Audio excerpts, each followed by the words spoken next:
A number of years ago, an attack was made on the seat of power there. The attack came from out of nowhere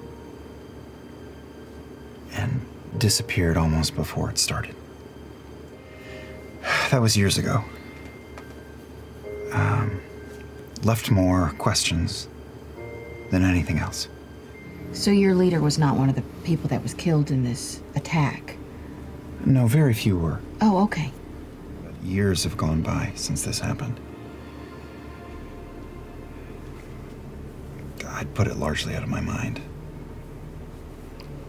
Tried to, anyway. Did you know anyone who died on that day? Absolutely. Tragic. This was how many years ago? 6 years ago.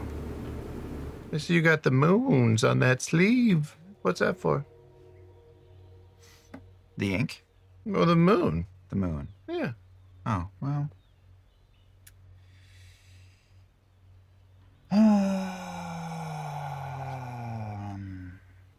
Oh.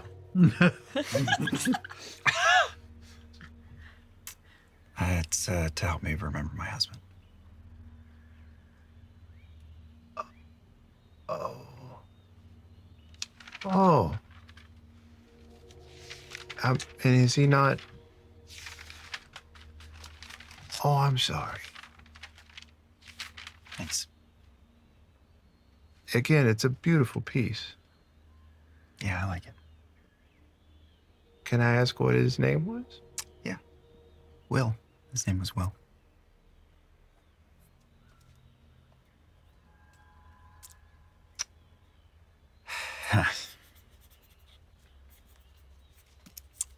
Still miss him. It's been 6 years. Still miss him. 6 years. Yeah. Feels like a lifetime ago. Some days it feels like it was just like yesterday. Some days it feels further away. Yeah. Time's weird like that. Yeah. Soup. Wow, I'm so sorry. You're so young. So is he. Changed my life, though, for the better. My goodness. You know what, though? This time we had was real good. And I'm not gonna lie, I mean, most nights miss him, but the time we had was real good. That's great. Was this back with the air Ashari? Yep. He died that day. The attack. Yeah. Yeah. Oh, God. Oh, this is personal for you. This is all connected to that. Oh, yes. Oh, fuck.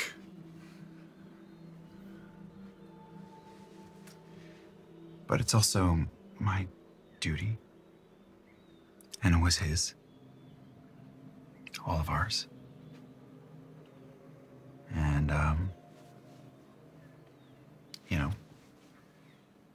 we chose our life with eyes wide open.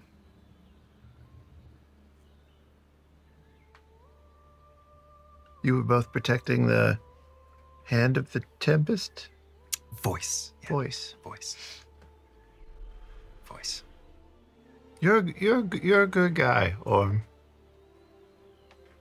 I'm sure Will was very happy.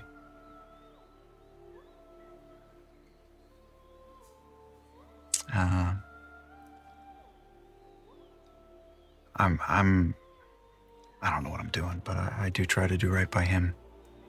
And, by all the Ashari. Everyone.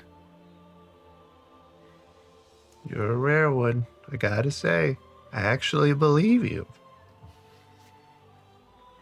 Don't see that very often. I'm not super good at lying. No? No.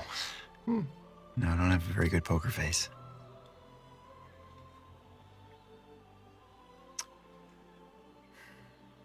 I haven't talked about him in a long time. Not in months, anyway. She knows. Oh.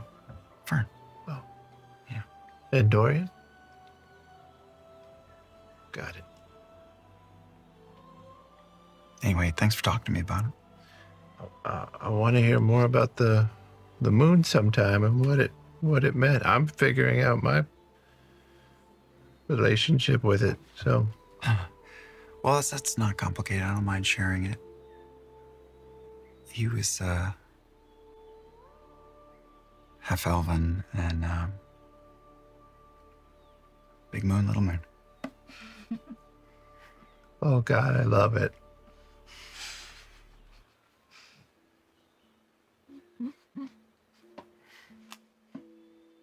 Oh, no. That's great. Emotional damage. You are prone, so that's advantage. Down. Okay. Auto crit. 2 death saves. Yep. Good night. Third strike. Auto crit. Orym, please describe to me in your final moment as Orym looks up, barely holding his vision forward, and Odohan pulls the blade up and is about to press it down into his sternum. There's a really heavy sense of failure. But at the same time, I know I'm gonna see Will and Derek again. Orym.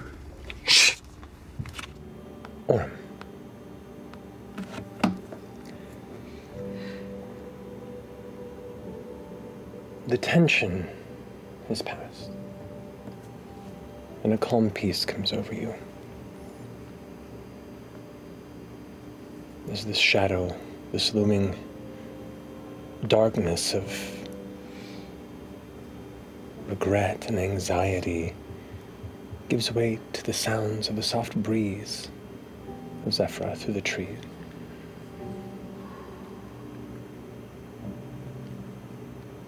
And you feel the presence you've missed for a bit as you turn from the shadow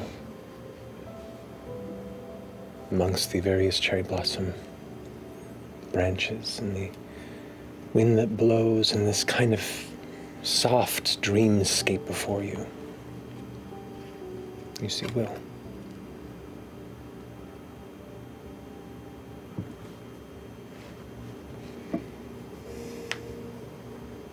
Just looking back.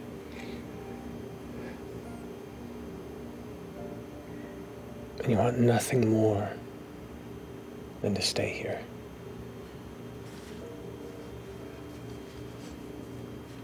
And in that moment of relinquishing to whatever the next life may be, you hear Fern's words echo out from above. The soft dream begins to fade a moment, and you glance up into a shaft of light. And her words call out to you. And you're torn. You look back down to Will, who looks back at you. And as his voice echoes, "You're not done."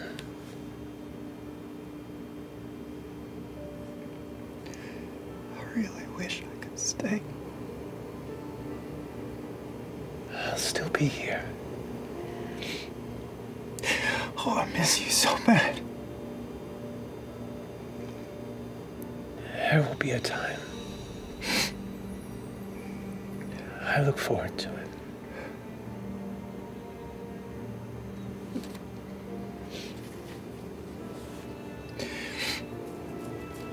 Say hi to Derek for me. Say hi to Dad. I will. And he reaches out and embraces you. like a hot spring that just envelops you. You feel the warmth and light of a connection you've missed for so long. How? Go. And he throws you up towards the shaft of light. And as you drift upward, you watch the tree begin to fade. You see his face begin to fade. And when I lost my family on that day, we tried to save my husband and my father-in-law.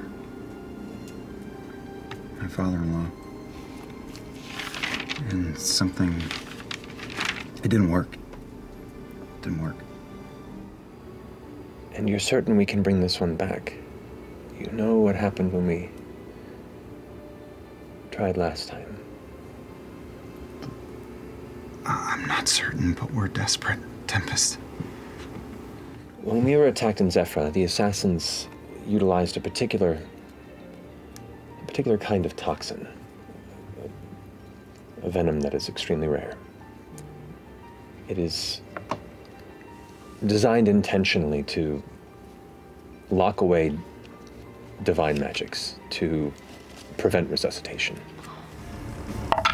Natural 20. Are you fucking serious? Let's go. That fucking moon dice, man. Holy shit. That's You know what? It has its moments. That's well. Oh. An odd scent seems to come through the chambers. It's familiar, very faint. And emotions come over you as you recognize a scent you haven't smelled in a long time. It's the faintest scent of Will, his skin. Just that natural scent. It's been a long time, and suddenly the memories kind of wash over you for a second. Why do you smell that now? Why? You turn around and you kind of glance back at the statue. And you swear for just an instant, like it seemed like it was emanating from that, but now it's almost gone and fading. It's odd. You see her kind of just, the statue there, kind of this gentle, matronly smile, clutching that sheath to her chest.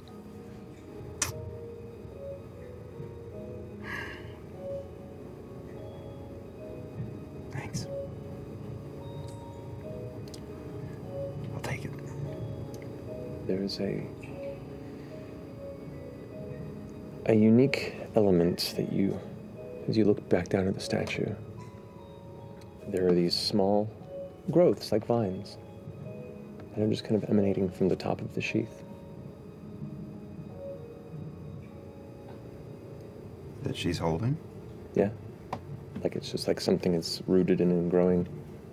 Kind of leap and perch onto the statue. And it is, you know, it's a sizable statue. Stone carries your light form without issue. But as you stand over, the sheath that she's clutching indeed has an opening. It slides into it. The sheath looks like it's a little too big for your sword, but the sword fits into the space there. As it kind of, the hilt of it clicks into where the top of the sheath would be, the vines begin to wrap and grow rapidly, surrounding the handle of the blade, surrounding the top of the sheath, wrapping up and almost touching and wrapping around your hand, oddly warm to the touch. And you see this faint green light begin to just emanate from the gaps around it. And the light fades. And as you draw your blade out, you can see the blade looks the same, but as you kind of still grip it in your hand, the hilt of it, ivy grows from it and continues to wrap around your blade like a hand guard.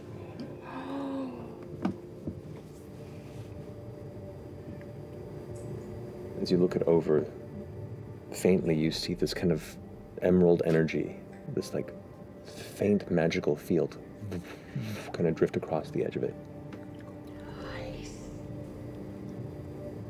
I assume I'm sort of on the statue's shoulder, looking right at her face. I'll just bow my head. I don't know why, but I'm grateful all the same. Thank you, Saratani. And I'll take one last look up at the moonlight coming in. Look at my sword. I pull it out, and there's just like vines, tendrils going all up my forearm, holding it in place. Look at this thing. The gods are watching. That's incredible. You should really name your sword. I did. Oh. And, you know, the sword already has sentimental value. It was from Will.